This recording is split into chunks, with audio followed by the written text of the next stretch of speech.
Hi అందరికీ నమస్కారం.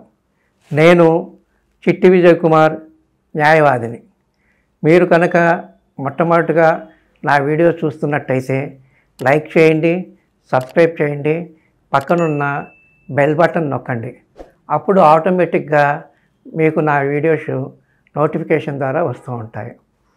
మీకు నేను ఈ రోజున ఎవరైనా కూడా కోర్టులో సాక్ష్యం చెప్పడానికి వచ్చినప్పుడు వారు అక్కడ ఏమి చెయ్యాలి అనే విషయాన్ని గురించి తెలియపరుస్తాను.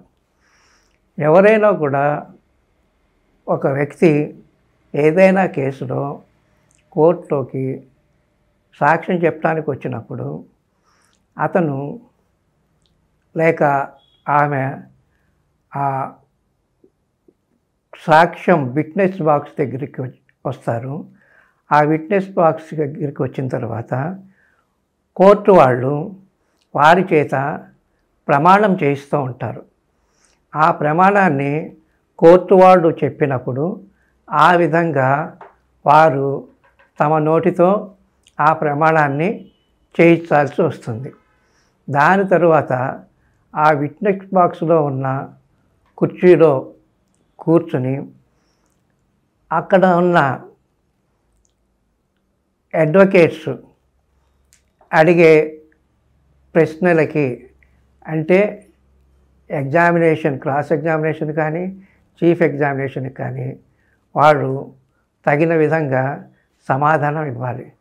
ఇంకొకటి, ఈ సాక్ష్యాలు ఇచ్చినప్పుడు బాగా గుర్తుపెట్టుకోవాల్సింది ఏంటంటే, ఎవరు కూడా ఆ అడ్వకేట్ గారు మిమ్మల్ని ప్రశ్న వేసినప్పుడు ఆ ప్రశ్నకి అవును లేదా కాదు అని మాత్రమే సమాధానం చెప్పాలి.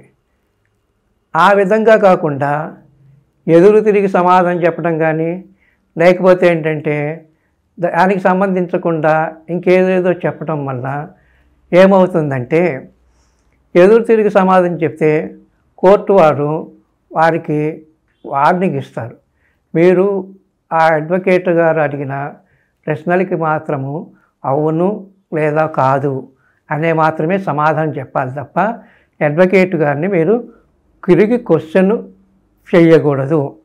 ఒకవేళ కనుక అడ్వకేట్ గారు మిమ్మల్ని అడిగిన ప్రశ్న మీకు సరిగ్గా అర్థం కాకపోతే మీరు ఆ ప్రశ్నని మళ్ళీ అడగమని ఆ అడ్వకేట్ గారిని కోరవచ్చు. ఇంకా ఈ సమాధానంలో అన్నీ చెప్పిన తర్వాత మీ సాక్ష్యం అంతా కూడా అయిపోయిన తర్వాత మీరు చెప్పిన సాక్ష్యాన్నంతా కూడా కోర్టు వాడు రికార్డ్ చేస్తూ ఉంటారు. మీ సాక్ష్యం అయిపోయిన తర్వాత మీరేంటంటే కోర్టు వారు రికార్డ్ చేసిన ఆ సాక్ష్యం మీద సంతకం చేయాల్సి వస్తుంది. ఆ విధంగా మీరు దాని మీద సంతకం చెయ్యకుండా ఎప్పుడూ కూడా కోర్టు హాల్ నుంచి వెళ్ళిపోకూడదు. మీరు చెప్పిన సాక్ష్యం మీద తప్పనిసరిగా మీరు సంతకం చేసినప్పుడు మాత్రమే ఆ సాక్ష్యానికి విలువ ఉంటుంది.